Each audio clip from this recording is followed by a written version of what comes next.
বেনামাজির মতো অসভ্য, বেনামাজির মতো বেয়াদব আল্লাহর জমিন আর কেউ নাই। যার কপালে সেজদা নাই সে মানুষ না, ওই জানোয়ার, ওই জানোয়ার বেটা, ওই জানোয়ার। এটা আমি বললাম বেটা, হিম্মত থাকলে প্রতিবাদ কর বেটা। যে কপালে সেজদা নাই ওটা শয়তান, শয়তান, এটা ইবলিস, এটা ইবলিস, শয়তান, এটা শয়তান, শয়তান। এটা কেন সেজদা দিবা না? এই নাফরমান, তোমরা যারা সেজদা দাও না কেন দিবা না বলেন, বলেন। আল্লাহ তাআলা এই ইবলিসকে বলেন, হুজুর 1 ঘন্টা আগেও 10 মিনিট আগেও কি কেউ তাকে শয়তান বলতো? তো তারে শয়তান কোন দিন থেকে করে? যখন থেকে কি করে নাই? সেজদা করে নাই। যেই মিনিটে সে কি করে নাই, এরপর থেকে তার নাম কি হয়েছে? তো তারে শয়তান বলে কখন থেকে? এর আগে শয়তান বলতো? তো যে সেজদা করে না সে শয়তান, সে মুতাকাব্বির, অহংকারী। ফামা ইয়াকুনু লাকা আন তাতাকাব্বারা ফিহা, এই যে কোরআনে আছে। আল্লাহ ইবলিসকে বলছে সেজদা না করার পরেই আল্লাহ বলে, ইবলিস আমি আল্লাহর সামনে অহংকার করাটা সাজলো না, ঠিক করলা না। সেজদাটা না দিয়ে তুমি তো আমি আল্লাহর সামনে অহংকার করলা, তাতাকাব্বারা, কিবির করলা। আল্লাহ বলেন, আলাইসা ফি জাহান্নামা মাতওয়াল লিল মুতাকাব্বিরিন। আল্লাহ বলেন, নাফরমান অহংকারী, মনে রাখো জাহান্নামই কেবল তোমার ঠিকানা। হ্যাঁ নওজোয়ান, মোবাইল চালাইয়া খুব রঙে আসো, মানুষের বেডি চাও, আর সারা রাত উলঙ্গ নর্তকী দেখো, আর সারাদিন টুঁটো টুটো কইরা বন্ধুদের সাথে আড্ডা দিয়া খুব একটা মোসে আসো। অপেক্ষা করো, টাঙ্গাইয়া ফিটবে, অপেক্ষা করো। রঙের গুড্ডি শেষ হয়ে যাবে, একদিন দেখবা তুমি আর যুবক নাই, হয় বৃদ্ধ হয়ে গেছো, নয় কবরে চলে গেছো।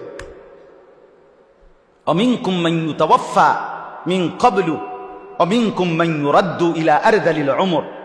আল্লাহ তাআলা বলেন, অসংখ্য শিশু যখন যৌবনের দিকে আসতে থাকে, আমি আল্লাহ তাআলা এরই মাঝে কাউকে মৃত্যু দিয়ে দেই আর কাউকে বৃদ্ধ বানাই। সব শিশুই কি বুড়া হয়? কথা বলেন। তাহলে তুমি কেমনে ভাবলা বাবা? অনেক নওজোয়ান মাশাআল্লাহ।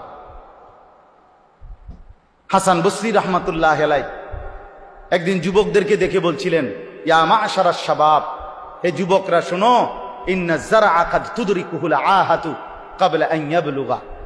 তিনি বলেন, শোনো, বহু গাছ, বহু ফুল, বহু ফসল পরিপক্ক হওয়ার আগেই ঝরে যায়।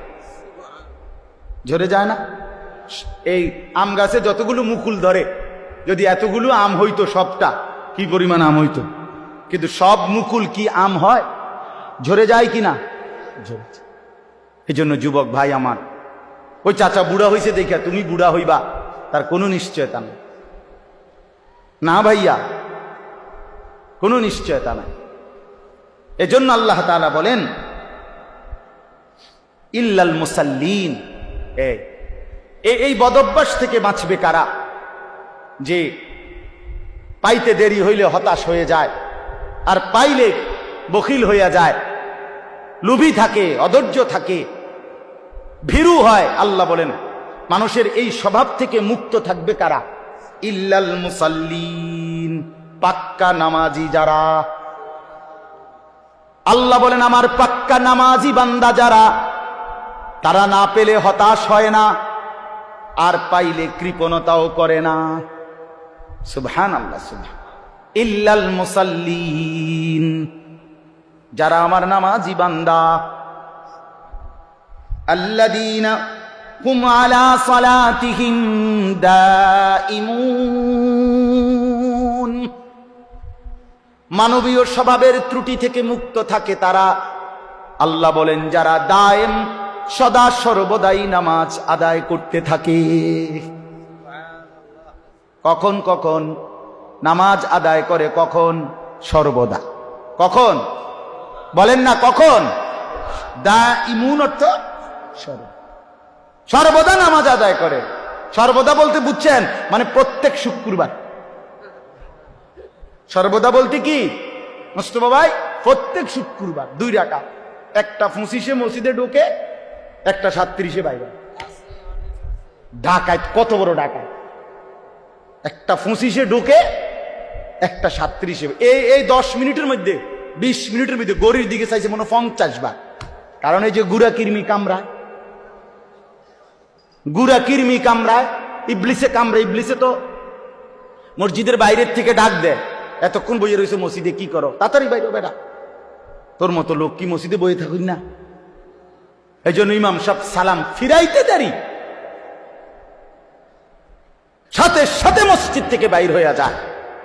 হায় মুসলমান, পরবর্তী 4 রাকাত সুন্নতে মুআক্কাদা নামাজ ইমাম সাহেবের আব্বার সম্পত্তি দেখা শুধু ইমাম সাহেবে পড়ে, সামনের কাতারের মুসল্লিরা পড়ে, আর আপনাদের জন্য এই নামাজের হুকুম নাই, এই জন্য আপনারা বের হয়ে যান নাকি? এটাই শরীয়ত? কথা বলেন না কেন? এটাই দিন? তাহলে এই 2 রাকাত নামাজ পড়া, শুধুমাত্র শুক্রবারে জুমার নামাজ, শুধুমাত্র 2 রাকাত নামাজ, এইটুকুই মনে রাখবেন। আমি নিজে কিতাবে পড়ছি, কোন বান্দার একটি আমল কবুল হলো কিনা এটার প্রমাণ হলো ওই বান্দাকে আল্লাহ তাআলা এটা কবুল করিলে দ্বিতীয়বার পরের আমল পুনরায় তাকে ওই আমল করার তৌফিক দেয়। এজন্য যার ফজরের নামাজ কবুল হইছে তাকে আল্লাহ জোহর পড়ার তৌফিক দেয়, যার জোহর কবুল হইছে তারে আল্লাহ আসর পড়ার তৌফিক দেয়, যার আসর কবুল হইছে আল্লাহ তারে মাগরিব পড়ার তৌফিক দেয়, যার মাগরিব কবুল হইছে আল্লাহ তারে এশার নামাজ পড়ার তৌফিক দেয়। তাহলে আমনে চান্দু শুক্রবারের 2 রাকাত নামাজ পইরা আগে দিয়েও ফজর পড়েন নাই, পরে দিয়েও আসর পড়েন নাই, মাগরিব পড়েন নাই, সারা সপ্তাহ নামাজ পড়েন নাই, আমনের জুমার নামাজের কি দশা আমনে বুঝেন? হ্যাঁ, কে বলছে?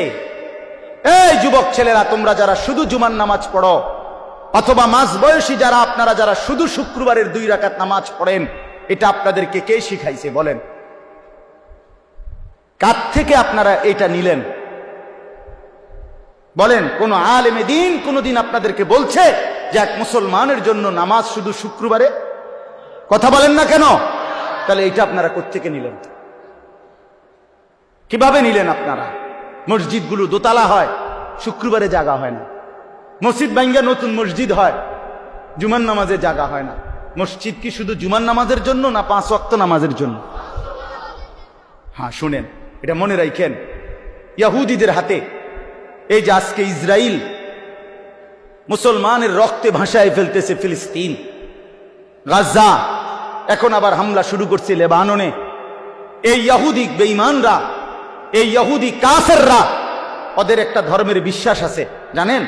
ওদের ধর্মীয় একটা বিশ্বাস আছে। ওদের পাদ্রীদের কথা, ওদের রাব্বি যাদের ধর্মগুরু, তাদের একটা বিশ্বাস আছে।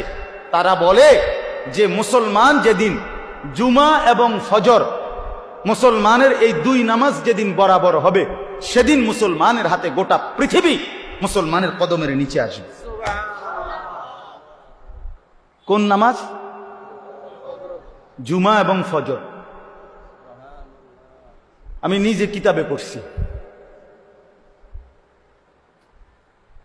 হ্যাঁ হ্যাঁ, ইমানের বিজয়ের জন্য, মুসলমানের বিজয়ের জন্য, হকের বিজয়ের জন্য ফজরের নামাজ জরুরি। জানেন, কোরআন শরীফে আছে, সূরা বনী ইসরাইলে আল্লাহ তাআলা বলছে, বন্ধু আপনি 5 ওয়াক্ত নামাজের প্রতি যত্নবান হন, বিশেষ করে ফজর। এভাবে বলছে, আকিমিস সালাতা লিদুলুকিশ শামসি ইলা গাসাকিল লাইলি ওয়া কুরআনাল ফজর। আর কি বলছেন আল্লাহ? 2 নম্বরে, বন্ধু তাহাজ্জুদ নামাজ, রাত্রি গভীরের নামাজ, এটার প্রতি যত্নবান হন। 3, দোয়ার জন্য বেশি বেশি আমি আল্লাহর কাছে চাওয়ার প্রতি, দোয়ার প্রতি মনোযোগী হন। এই 3টা জিনিস, আকিমিস সালাতা লিদুলুকিশ শামসি ইলা গাসাকিল লাইলি ওয়া কুরআনাল ফজর। আরেকটা হলো ওয়া মিনাল লাইলি ফাতাহাজ্জাদ বিহি নাফিলাতাল লাক, এর পরের আয়াত।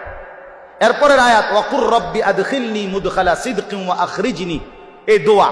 তো আল্লাহ তাআলা বলেন 5 ওয়াক্ত নামাজ, বিশেষ করে ফজর, তাহলে ফজর সহ 5 ওয়াক্ত নামাজ, তাহাজ্জুদ নামাজ এবং দোয়া, এই 3 আমলে যখন ইমানদাররা অভ্যস্ত হবে, তো 4 নাম্বার এর পরের আয়াত, বিশ্বাস করেন এর পরের আয়াত ওয়াকুল জাআল হাক্কু ওয়া যাহাকাল বাতিল, এই আয়াতটা এর পরের আয়াত। আল্লাহ বলেন এবার নবী বলে দেন হকের বিজয় হয়ে গেল, বাতিলের পরাজয় হয়ে গেল। কখন? যদি এই 3টা কি হয়? পূর্ণ। এই 3টা পূর্ণ। অনেক যুবক ভাই ইসলামের জন্য যারা নিজের অন্তরের মধ্যে দরদ অনুভব করো ভাই, অনুরোধ আমার, নামাজ পড়তে হবে, নিজে কষ্ট করতে হবে। শুধু 2টা স্লোগান মারলে হইতো না ভাইয়া, হবে না। ইসলামের শত্রুরা হুঁশিয়ার, সাবধান। শত্রু যদি কয় দোস্ত তুমি মুইতা ফানি লওনি, তুমি আজকে সারাদিনে 5 ওয়াক্ত নামাজ পড়ছো নি, তুমি বলবা না আমি পেশাব করে পানি নেই না, ঢিলা কুলুক ব্যবহার করি না, টয়লেট পেপার ব্যবহার করি না, 5 ওয়াক্ত নামাজ পড়ো নাই, তোমার এই স্লোগানে দুশ্মন কি হয় না? ভয় পায় না, ভয় পাবেন। এই জন্য ভাইয়া আমার, দয়া করে আল্লাহ তাআলা বলেন আমার সেই বান্দাগুলো আমার আলাদা, যারা নামাজি, যারা কি বলেন না, যারা কি নামাজ, আল্লাযীনা হুম আলা সালাতিহিম দাঈমুন, যারা সর্বদা নামাজ আদায় করে। 5 ওয়াক্ত নামাজ, 5 ওয়াক্ত নামাজ। আমার শায়েখ আরিফ বিল্লাহ হাকিমুন নফস আল্লামা মুফতি মুশতাকুন নবী কাসিমি হযরত দামাত বারাকাত গতকালকেও সুদর্ণপুরে ইসলাহি মজলিসে বয়ানের মধ্যে এটা বলতেছিলেন যে হযরত বলেন যে আমার দিল বলে, আমার মন বলে 5 ওয়াক্ত নামাজ যে জামাতের সাথে পূর্ণ ঠিকমতো আদায় করলো, তার যেন জান্নাতে যাওয়ার ক্ষেত্রে কোনো বাধা থাকবে না, কোনো বাধা থাকবে, কোনো বাধা থাকবে না। এজন্য দয়া করে 5 ওয়াক্ত নামাজে অভ্যস্ত হন। যুবক ভাই নামাজ পড়েন। রাসূলুল্লাহ সাল্লাল্লাহু আলাইহি ওয়াসাল্লামের আখিরি ওসিয়ত নামাজ। জিবরাইল আর আজরাইলকে সামনে রাইখা নবী আম্মা জান আয়েশাকে, নিজের স্ত্রীকে বলছে, আয়েশা আমি যাই আমার মালিকের কাছে, যাওয়ার আগে তোমারে শেষবারের মতো বলে গেলাম আসসালাত। আমার উম্মতরে বইল নামাজের দিকে খেয়াল রাখ, নামাজের দিকে খেয়াল। হযরত ওমর রাদিয়াল্লাহু তাআলা আনহু 10.5 বছর মুসলমানদের খলিফা ছিলেন, বাদশাহ ছিলেন, আমির ছিলেন। 10.5 বছর তিনি মসজিদে ইমামতি করতেন, নবীর মসজিদে। এই 10.5 বছর পরে একদিন ফজরের নামাজের ইমামতি অবস্থায় প্রথম রাকাতে এক অগ্নিপূজক ছদ্মবেশে চাদর মুড়ি দিয়ে আইসা সামনের কাতারে হযরত ওমর ইমামের জায়গায়, এই প্রথম রাকাতে ওই বেঈমান আবু লুলু মাজুসি কোমর থেকে ধারালো ছুরি বাইর কইরা হযরত ওমর রাদিয়াল্লাহু তাআলা আনহুর কোমরের মধ্যে নামাজরত অবস্থায় ছুরি দিয়া 7-8টা গায়ে দিছে। রক্তে নারী ভুরি সহ ওমর রাদিয়াল্লাহু তাআলা আনহু যখন চাপ দিয়া ধইরা, এরপরে প্রথম কাতার থেকে হযরত আব্দুর রহমান ইবনে আউফ, একজন সাহাবী, বিখ্যাত সাহাবী, আশারায়ে মুবাশশারার একজন, এই ওনারই ইমামের জায়গাত আইনা হযরত ওমর রাদিয়াল্লাহু তাআলা আনহু একসাথে সরে গিয়ে রক্তে ভাসতেছে। এই অবস্থায় একটা কথাই শুধু বলছে, আব্দুর রহমান আগে নামাজ শেষ করো, তারপরে আমারে ধৈর্য। কাটা মুরগির মতো ওমর পাশে তরফাইছে, সাহাবায়ে কেরাম আগে নামাজ আদায় করছে। প্রিয় বন্ধু, ইসলামের জন্য যদি কিছু মনে পড়ে, আখেরাত মনে পড়ে, সেজদা দিতে হবে। আমি শক্ত কথা বলছি আর কি, সেজদাবিহীন আসলেই মানুষ হয় না। আল্লাহ কোরআনে বলছে মনের ইচ্ছা মতো যে চলে সে ইনহুম ইল্লা কাল আনআম, আল্লাহ বলেন সে মানুষ নয়, সে চতুষ্পদ জন্তু। চতুষ্পদ জন্তু। এজন্য ভাইয়া নামাজ পড়া দরকার, নামাজ পড়া দরকার।